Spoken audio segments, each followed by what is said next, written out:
Let's start with the aldol reaction, the first of our possibilities. We're going to start with just one single substance. In this case, this is acetaldehyde, right, a 2-carbon aldehyde.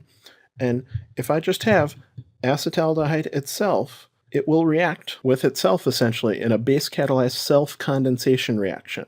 Okay? So there's a new carbon-carbon bond that's formed. Right, the aldehyde itself is 2 carbons. Our product here, 3-hydroxybutanol, has 4 carbons. So we've combined 2 molecules together. Let's take a look closely at where each of these came from, right? 2 carbons, an oxygen, and 1, 2, 3, 4 hydrogens.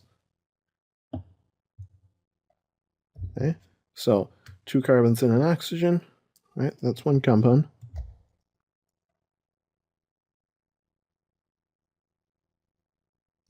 Two carbons and an oxygen. Let's include that oxygen there. Okay, but the OH hydrogen essentially counts from the other compound. So it's a balanced chemical equation. It's literally 2 equivalents that are added together. The mechanism will help us carefully. And this is what we just saw.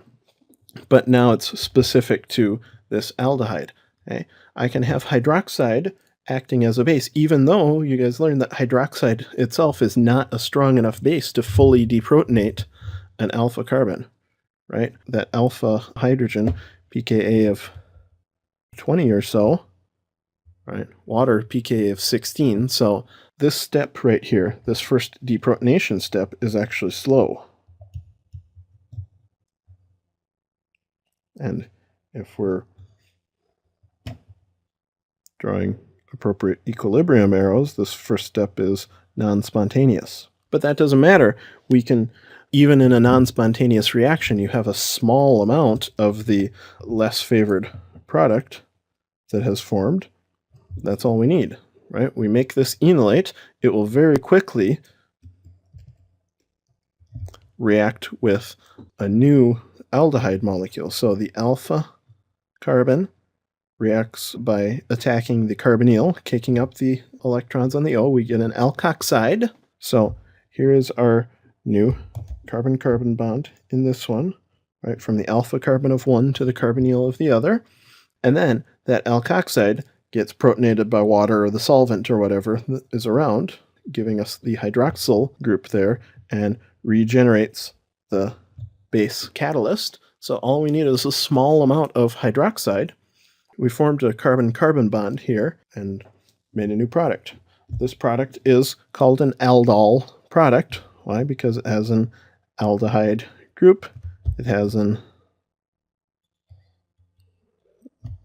sort of an alcohol group, right? That's why it's an aldol product. Okay. So an aldol is specifically a beta-hydroxy aldehyde. And that's the aldol condensation.